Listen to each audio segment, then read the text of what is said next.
नमस्ते। Solid facts से हेमंत अत्री में आपका स्वागत। आप जैसा देख रहे हैं वैसा हेमंत सर हमारे साथ मौजूद हैं और स्वागत है सर आपका। सर, स्थिति जो है, एक तरफ अमेरिका को लेकर के बहुत सारी चर्चाएं चल रही हैं, ट्रंप को लेकर चर्चाएं चल रही हैं, दूसरी तरफ एसआईआर पर मुद्दा जो है वो गर्म है। चुनाव आयोग की चोरी सीधे तौर पर पकड़ी जा रही है। राहुल गांधी ने जिस तरीके से चेतावनी जारी की है, जरा जल्दी से दर्शकों को चेतावनी सुनवा देते हैं, फिर हम आगे बात करते हैं। सुनवाइए जरा। ठीक है, इलेक्शन कमीशन में जो भी ये काम कर रहे हैं, right from the top to the bottom, आप एक बात याद रखिए, आपको हम छोड़ेंगे नहीं। कुछ भी हो जाए हम छोड़ेंगे नहीं आपको, क्योंकि आप हिंदुस्तान के खिलाफ काम कर रहे हो। ये ट्रीजन है और कम, इससे कम नहीं। आप याद रखिए, आप कहीं भी हो, रिटायर्ड हो, कुछ भी हो, ठीक है, हम आपको ढूंढ के निकालेंगे। कर्नाटका में भी, कर्नाटका शुरुआत करेंगे सर इस बात की। तो सर, राहुल ने साफ तौर पे चेतावनी जारी कर दी है इलेक्शन कमीशन को लेकर के, और वो ये भी कह रहे हैं कि जो कोई भी होगा, चाहे वो रिटायर भी हो गया, तभी भी उसको छोड़ेंगे नहीं। तो पहली तो ये हम जरा आपसे समझ लें कि राहुल ऐसे तेवरों में तो सामान्य तौर पे नहीं दिखते हैं। राहुल इस तरीके की बातें नहीं करते हैं, कभी चेतावनी जारी करते हुए किसी को नहीं दिखते हैं, धमकी नहीं देते हैं। क्या माना जाए इसको कि क्या पानी सर से ऊपर हो चुका है? राम प्रकाश जी नमस्कार, आपको सारे दर्शक साथियों को भी। देखिए, ये जो स्थिति है ना, आपने बिल्कुल ठीक कहा कि ये पानी सर से ऊपर के जाने की बात है, और ये कोई पहली बार भी नहीं है और आखिरी बार भी नहीं है। आपने महाराष्ट्र में देखा, मध्य प्रदेश में देखा, तमाम स्टेट्स में देखा, जिस तरीके से वोट 40-40 लाख बढ़े 5 महीने के अंदर, और उसका सारे का सारा खेल चुनाव का पलट दिया गया। तो वो क्या था? वो एक एडिशन था जिसकी कोई कल्पना नहीं कर सकता था। और अब क्या चल रहा है बिहार के अंदर? डिलीशन। तो जो इलेक्शन कमीशन ऑफ इंडिया था, वो भारतीय जनता पार्टी की सुविधा के मुताबिक महाराष्ट्र में एडिशन कमीशन ऑफ इंडिया है, बिहार में जाता है तो डिलीशन कमीशन ऑफ इंडिया हो जाता है। और ये चीज जो है किसी भी लोकतंत्र के लिए बहुत ही खतरनाक, बेहद घातक, और या अगर सरल शब्दों में कहें तो आत्मघाती है। बेसिकली देखिए है क्या कि चुनाव आयोग का 1952 से लेकर के आज तक का जो इतिहास आप उठाएंगे, उसका एक सूत्री कार्यक्रम रहता है कि पारदर्शिता, जवाबदेही और समावेश। कोई भी आखिरी वोटर, चाहे वो पहाड़ में रहता है, चाहे वो आदिवासी है, चाहे कहीं भी रहता है, राजस्थान के मरुस्थल में कहीं भी, उस व्यक्ति को वोट का अधिकार भारत सरकार का चुनाव आयोग को देने का अधिकार सुरक्षित करना उनका काम था। आज चुनाव आयोग ये कह रहा है कि 2003 से जो वोटर हैं वो अपने जाकर के कागज दिखाएं। मेरा सवाल आपसे यह, मेरी एक चुनाव आयुक्त से बात हुई, उन्होंने कहा कि साहब जो 2003 वाली लिस्ट थी उसमें कागज तो नहीं देखे गए थे, उसमें तो फिजिकल वेरिफिकेशन किया गया था। यानी कि जो आज आप कर रहे हैं वो एसआईआर के नाम पर क्या कर रहे हैं? मास डिलीशन। तो उन चुनाव आयुक्त महोदय ने मुझे बताया, केंद्र के जो और बहुत ही फायर ब्रांड चुनाव आयुक्त थे, उन्होंने ये कहा कि साहब 2003 में जो एक्साइज हुई थी पूरे देश में, उसमें क्या हुआ था कि बीएलओ हर वोटर के घर गए और जाकर के उनका फिजिकली वेरिफिकेशन किया कि वो यहाँ रहते हैं, और in case of any doubt तब उनसे पूछ लिया कि आपका कोई कागज है ये दिखा दीजिए, वरना वो फिजिकल वेरिफिकेशन का प्रोसेस था। जो व्यक्ति 2003 से वोट करता आ रहा है राम प्रकाश जी, आज आप 2025 में उसको कह रहे हैं कि आप अपने कागज लेकर के, तो ये क्या है? यह समावेशी है? आप सोचिए। और जब कोई पानी सर के ऊपर से उतर जाता है, ये लोकतंत्र नहीं, ये लोकतांत्रिक अधिकार और लोकतंत्र की प्रक्रिया पर डाका है, लोकतांत्रिक संस्थान के तो सर, राहुल ने जिस चेतावनी नहीं जारी की, राहुल ने इस पूरी प्रक्रिया पर भी सवाल उठाया और उसके बारे में भी कुछ कहा है। जरा वो भी हम चाहते हैं दर्शकों को सुना दे, फिर आप अपनी बात पूरी करिएगा। सुनवाइए जरा राहुल गांधी क्या कह रहे हैं पूरी एसआईआर की प्रक्रिया के बारे में। वोट चोरी हो रही है और अब हमारे पास ओपन एंड शट प्रूफ है कि इलेक्शन कमीशन वोट चोरी में इन्वॉल्व है। और मैं लाइटली नहीं बोल रहा हूं, मैं 100% प्रूफ के साथ बोल रहा हूं, ठीक है। और आप सबको पता लग जाएगा, जैसे ही हमने ये रिलीज किया, पूरे देश को पता लग जाएगा कि इलेक्शन कमीशन वोटर चोरी करा है। किसके लिए करा रहा है? किसके लिए करा रहा है? बीजेपी के लिए करा रहा है। ओपन एंड शट है, नो क्वेश्चन। हमें मध्य प्रदेश में सस्पिशन था, लोकसभा में सस्पिशन था, महाराष्ट्र में वो थोड़ा आगे गया, स्टेट लेवल पे हमें लगा कि यहां पे चोरी हुई है। वोटर एडिशन हुआ था, 1 करोड़ वोटर्स ऐड हुए थे, फिर हम थोड़ा डिटेल में गए, हमने कहा देखो अब इलेक्शन कमीशन तो मदद नहीं कर रहा है, तो थोड़ी ग्रैन्युलरिटी में जाना है, गहराई में जाना है। तो हमने अपना ही इन्वेस्टिगेशन करवाया, उसमें 6 महीने लगे और जो हमें मिला है वो एटम बॉम्ब है। मतलब एटम बॉम्ब है, फटेगा तो आप इलेक्शन कमीशन आपको दिखेगा नहीं हिंदुस्तान। हेमंत सर, राहुल कह रहे हैं कि उनको एटम बॉम्ब मिला है, कर्नाटक पे उन्होंने पूरी रिसर्च कराई, और ये बात वो पहली बार नहीं कह रहे हैं, इसके पहले भी कुछ दिन पहले भी उन्होंने कहा था कि हम ब्लैक एंड व्हाइट में सारे सबूत देंगे। अब कह रहे हैं कि ओपन एंड शट है बिल्कुल, और सारी चीजें सामने आ जाएंगी। जी राम प्रकाश जी, 21 तारीख को सेशन शुरू हुआ था। उस दिन से लेकर के आज तक जिस दिन भी सेशन चला या नहीं चला, हाउस सवाल वो नहीं था। हर दिन विपक्ष ने पूरी एकजुटता के साथ इंडिया ब्लॉक में संसद में प्रदर्शन किया एसआईआर के खिलाफ। और ये एसआईआर के खिलाफ जो अब तक जो ये प्रोपेगेंडा जो आपके पॉमेरियन चैनल्स करते हैं कि सड़क पर क्यों नहीं आते, ऐसी बात है तो सड़क पर क्यों नहीं आते, तो संसद के बाहर परिसर में आ गए। एक्चुअली था क्या राम प्रकाश जी, थोड़ा सा खेल को समझिए, दर्शकों के लिए बहुत जरूरी है। अब तक जो चोरी होती थी, चाहे वो मध्य प्रदेश की थी चाहे कर्नाटक की थी, वो बैकडोर से चोरी होती थी, पता नहीं लगता था। अब वो चोरी पकड़ी गई और सरेआम पकड़ी गई। कांग्रेस पार्टी ने वोटर लिस्ट मांगी डिजिटल, आज तक इलेक्शन कमीशन ने दी। तो अब इन्होंने क्या किया है, उस पूरे खेल को दर्शकों को बिठाना मौजूद है। पहले ये बैकडोर से करते थे, चलो जो कुछ भी महाराष्ट्र में हुआ, जो कुछ भी हुआ ऐड कर दिए, सबस्टेट कर दिए, पता ही नहीं लगा। जब परिणाम आया 89% स्ट्राइक रेट मिला बीजेपी को, तो सारे स्तब्ध रह गए। तो अब उन्होंने उस चोरी को पकड़ लिया। पहले जो फ्रंट उसकी बैकडोर से चोरी करते थे, अब इन्होंने बिहार में फ्रंट डोर से चोरी शुरू कर दी।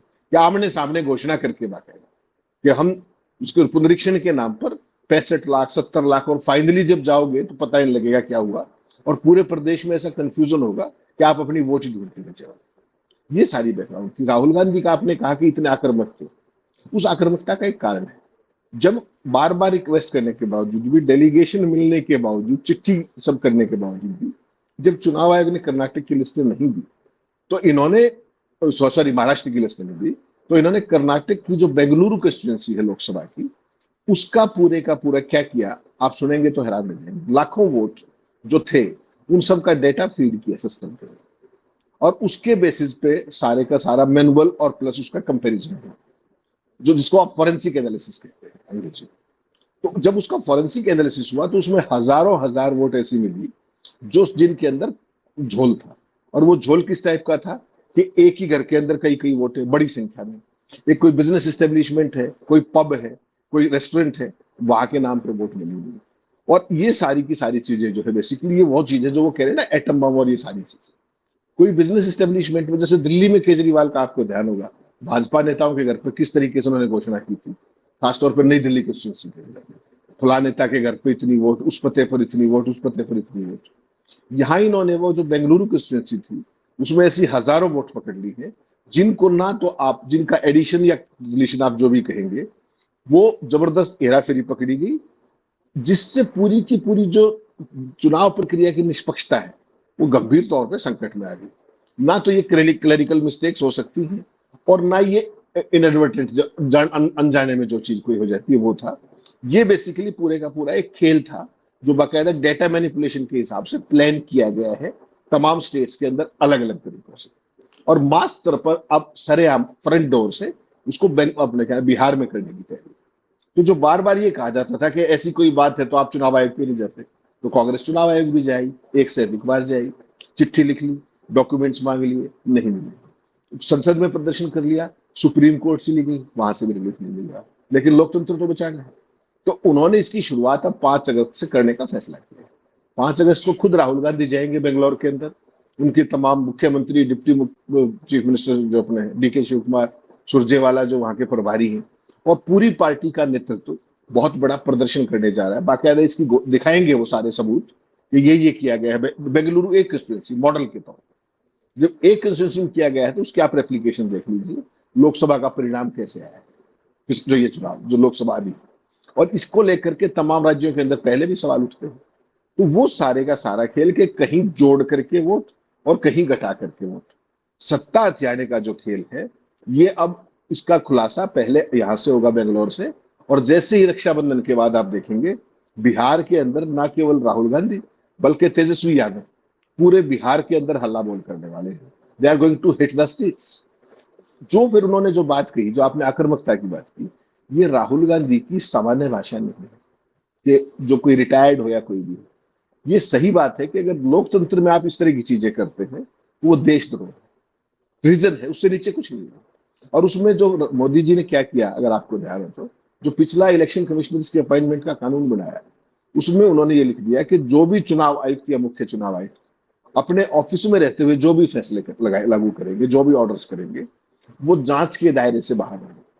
और वो आज से नहीं, कानून बनता है आज से, तो आज से लागू होगा। उन्होंने उसको रेट्रोस्पेक्टिव डेट से लागू किया है, यानी कि कोई भी चुनाव आयुक्त के खिलाफ कार्रवाई नहीं हो सकती। तो मतलब समझ लीजिए क्या है कि 14 के बाद क्या चल रहा था, और ये कार्रवाई 1952 तक को वो कर दिया गया संघर्ष। आपने कोई भी कानून पढ़िएगा, सुप्रीम कोर्ट के सैकड़ों फैसले, कि जो भी चीज आप करते हैं वो प्रोस्पेक्टिव डेट से लागू होगी, आज से ऑनवर्ड्स। आज से बैकवर्ड कानून लागू करते हुए मोदी जी पहली बार देखे। और वो क्यों देखे? वो इसलिए कि ये सारे खेल देर सवेर तो पकड़े जाएंगे, सदा तो सत्ता रहेगी नहीं। तो जिन लोगों ने किया है वही तो बता देंगे कि फला स्टेट में हमने ये किया था, फला स्टेट में ये किया था। ये लोकतंत्र की डकैती है रामप्रकाश से।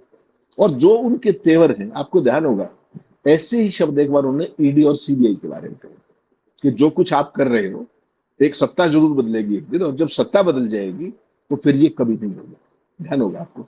और परसों अगर आपने ध्यान किया हो, संसद के अंदर एक जवाब आया साकेत गोखले के, उसमें पूछा गया कि आपने कितने केसेस टू कोर्ट किए।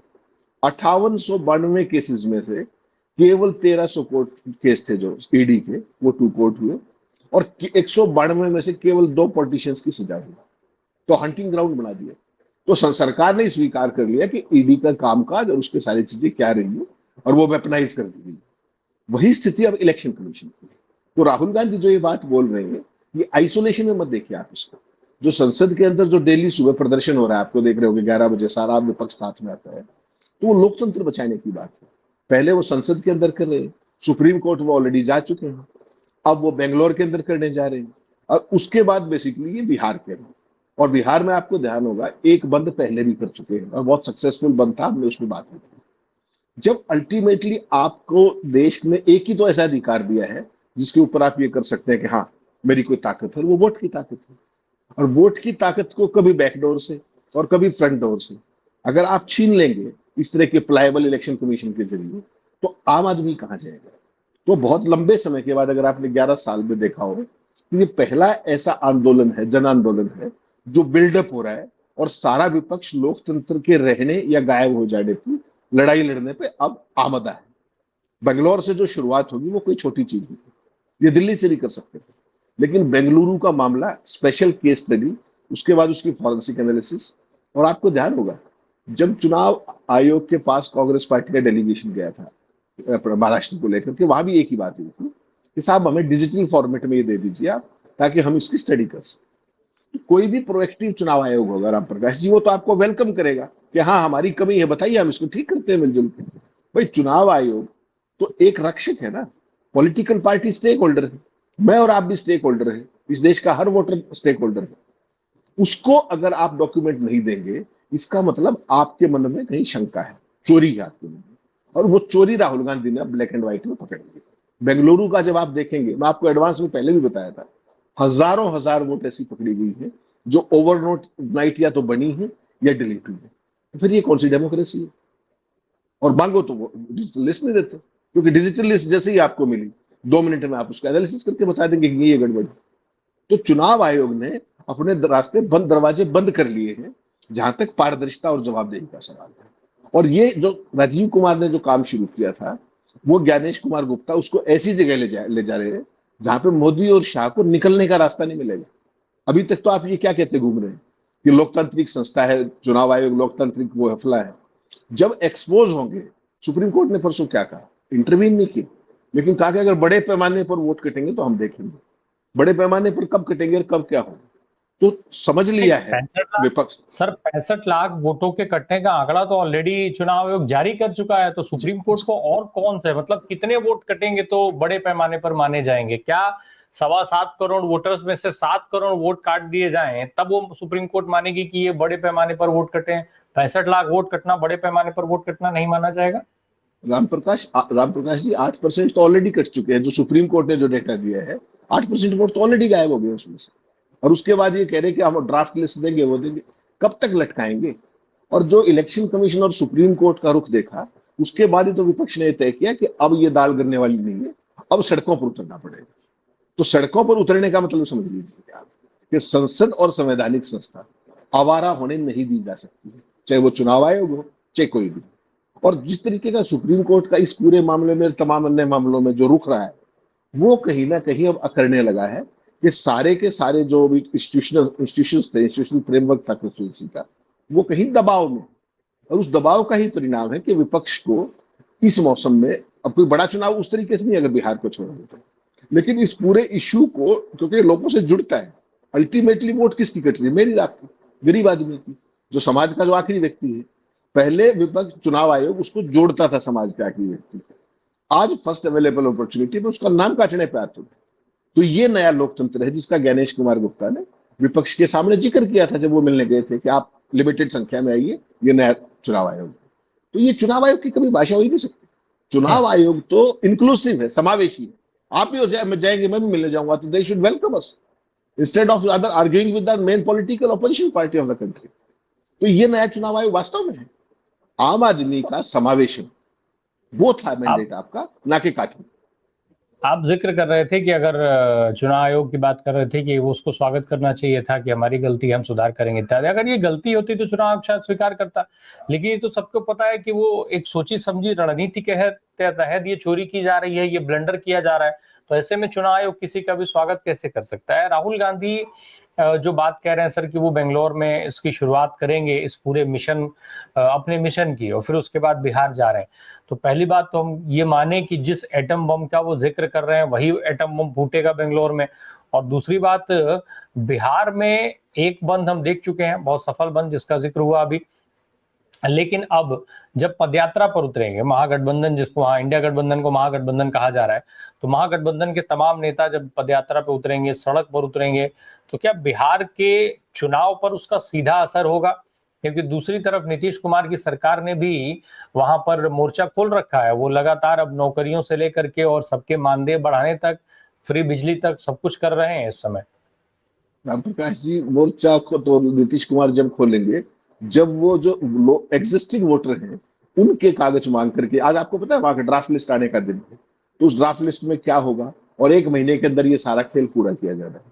जो सीटिंग मुख्यमंत्री अपने प्रदेश के 65 लाख वोटों की कटने पर एक शब्द नहीं बोलता है, आपको क्या लगता है ये फ्रीबीज और ये जितने भी जो आप लॉलीपॉप थमा रहे हो उसका असर होने वाला है? हालत मुझे जो लग रहा है, जो बिहार के अंदर से जो फीडबैक आ रहा है कि चुनाव से पहले बीजेपी और नीतीश की हालत कमजोर थी, सरकार बनाने की स्थिति में नहीं लग रहे थे, तभी ये एसआईआर वाला ड्रामा लाया गया। लेकिन इस एसआईआर के बाद तो यह हालत हो गई कि जो इनके खुद के वोटर, जो इनके ट्रेडिशनल वोटर, वो भी इनसे ना छिटक जाए, क्योंकि अल्टीमेटली वोट का अधिकार बचेगा तो कुछ बचेंगे ना आप। जब वोट का अधिकार ही ये नहीं पता किसका बचेगा और किसका नहीं बचेगा, और जिस तरीके की डॉक्यूमेंटेशन ये मांग रहे हैं, सुप्रीम कोर्ट का जज जो बेंच पे है, जो हियरिंग कर रहा है केस की, वो ये कह रहा है कि जो डॉक्यूमेंट आप कह रहे हैं वो तो मेरे पास भी नहीं। अच्छा, आप और मेरे पास, आपका और मेरा बर्थ सर्टिफिकेट कहाँ है बता दीजिए, 70s में कहाँ बर्थ सर्टिफिकेट होता है? क्या करेंगे आप?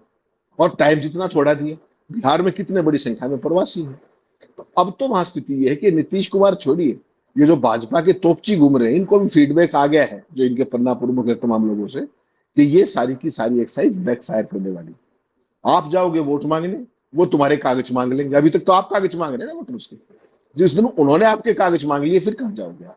और बिहार की जनता जो है ना, अपने वोट के अधिकार को लेकर बहुत पॉजिटिव है। अपनी पहले भी चर्चा इस बारे में, वो चाहे कहीं भी मजदूरी करते हो, वोट अपनी गांव में रखते हैं ताकि उनका गांव से कनेक्ट बना रहे। उस सारी सूरत में अगर आपने उनके वोट भी काट दिए ये करके कि कोई नहीं मिला, नन फाउंड या ट्रेसेबल नहीं है, इतने बड़ी संख्या में, ऐसा चुनाव आयोग ने अपनी रिपोर्ट में लिखा है, इतने लोग हमें नहीं मिले। वहां पर गया कौन था जो मिलेंगे आपको? और आपको नहीं पता वहां की कितने बड़ी संख्या में लोग प्रवासी हैं। और फिर उसके बाद ज्ञानेश कुमार गुप्ता कहते हैं कि जहां आप रहते हैं वहीं पे वोट बनवाइए, यानी कि demographic change as per the whims of the BJP. ये सारे का सारा खेल जो राजीव कुमार ने शुरू किया था, वो कल्मिनेशन पे, जल्दबाजी कल्मिनेशन पे ले जाने की कोशिश में ज्ञानेश कुमार गुप्ता। और इसमें मैं वही कहता हूं, नासमझ दोस्त बहुत आत्मघाती होता है।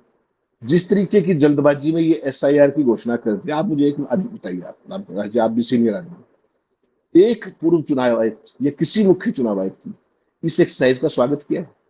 हर एक आदमी क्या कह रहा है कि ये कभी नहीं किया जाना चाहिए। इस तरह की चीज ये लोकतंत्र के लिए अच्छी नहीं है। और जो छोटा टाइम फ्रेम, क्या नाम लेने के, बांग्लादेशी आ गए। अरे भाई, बांग्लादेशी आ गए तो उनको छाटो। 7.5 करोड़, 8 करोड़, 8.25 करोड़, उनको क्यों परेशान कर रहे? हर आदमी को जिस तरीके से वो किया जा रहा है, और तमाम आपने वीडियो भी देखे, आपने ऑडियो भी सुने, बीएलओ की बातचीत भी सुनी कि हमारे ऊपर तो प्रेशर, हम तो खुद ही साइन करके ब्लैंक फॉर्म साइन करके अपलोड किए जा रहे हैं। कितने परसेंट डॉक्यूमेंट्स के अंदर वो जो फॉर्म भरे उनके साथ डॉक्यूमेंट नहीं है। क्या कर लेगा चुनाव आयोग? अधूरे फॉर्म का क्या करोगे बताओ आप? वहां तो जानकारी फील्ड में ये आ रही है, योगेंद्र यादव जी ने, तमाम लोगों ने बताया कि 60% फॉर्म तो ब्लैंक है, तो इसका मतलब 60% वोट काट दोगे आप।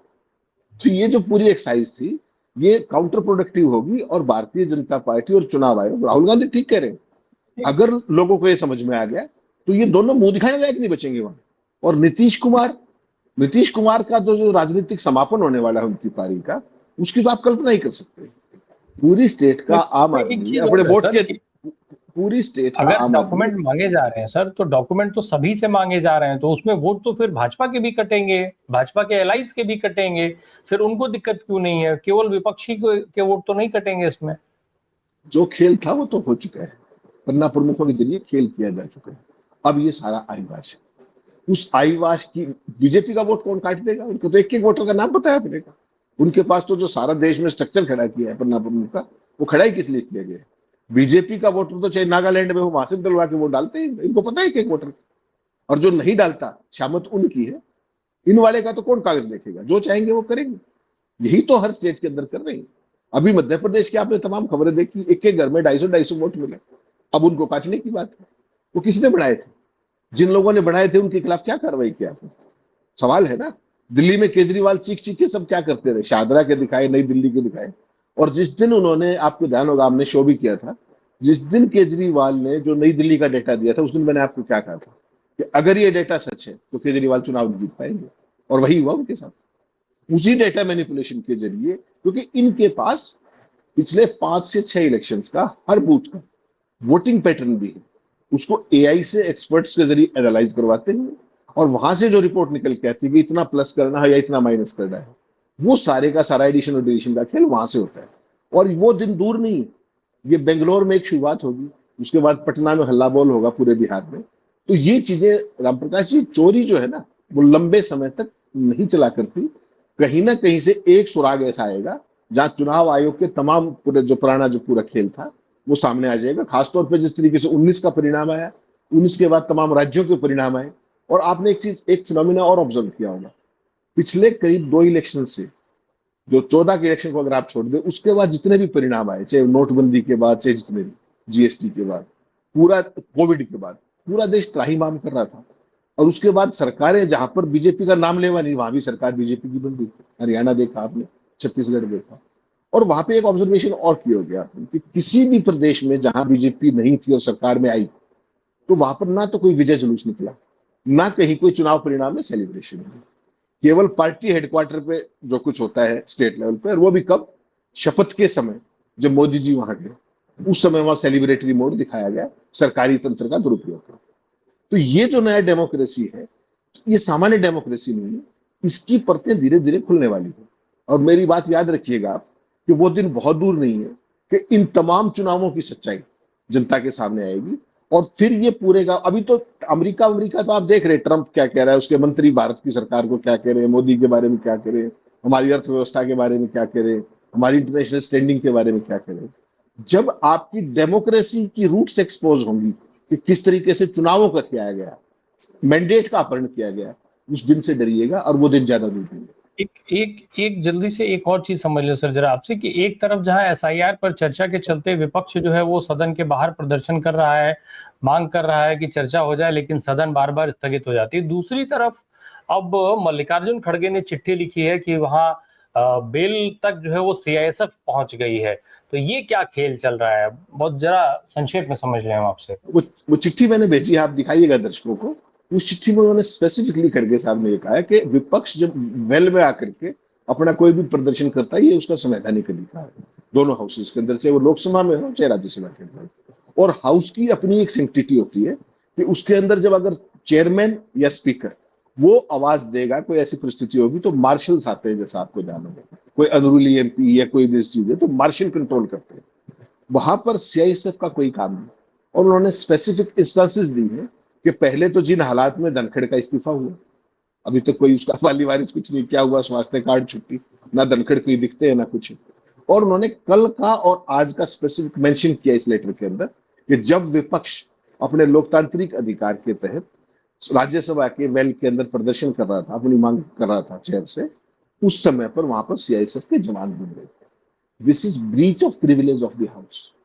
और उन्होंने डिप्टी चेयरमैन हरिवंश को चिट्ठी लिखी है। ये भी एक नया लॉ है। देखिए, किसी की मजाल नहीं हो सकती किसी पैरामिलिट्री की कि वो चेयर की या सरकार की परमिशन के बिना या सहमति के बिना अंदर परिंदा भी परवार जाए। मार्शल्स भी जब एंटर करते हैं, जब आप उनको जब कॉल करती है चेयर, ऐसे नहीं। तो यहां अगर सीआईएसएफ घूम रहे हैं तो एक ये नए तरह का खतरा है। और ये खासतौर पर विपक्ष को दबाव बनाने की, विपक्ष पर दबाव बनाने की रणनीति है।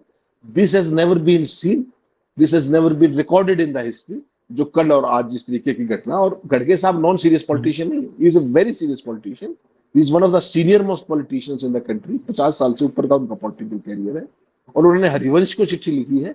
अब सरकार देखिए किस तरीके का इसमें क्या रिस्पॉन्ड करती है। बिल्कुल, उन्होंने दो स्पेसिफिक इंस्टेंस दिए, कल की और आज की, के 2 दिन सीआईएसएफ के। तो ये नॉर्मल है। एक तरफ चुनाव आयोग कह रहा है कि ये नया चुनाव आयोग है, उस नए चुनाव आयोग का खेल ये है कि वो खुले तौर पे आपके वोट का अधिकार छीन रहा है। और दूसरी तरफ ये बदले हुए लोकतंत्र की, नए लोकतंत्र की, मोदी जी के लोकतंत्र की तस्वीर है कि सीआईएसएफ की एंट्री बेल तक हो जाती है, हथियार बंद सीआईएसएफ, बेल तक एंट्री। तो ये मोदी जी का लोकतंत्र है। बहुत बहुत धन्यवाद हेमंत सर हमसे बात करने के लिए। Thank you so much.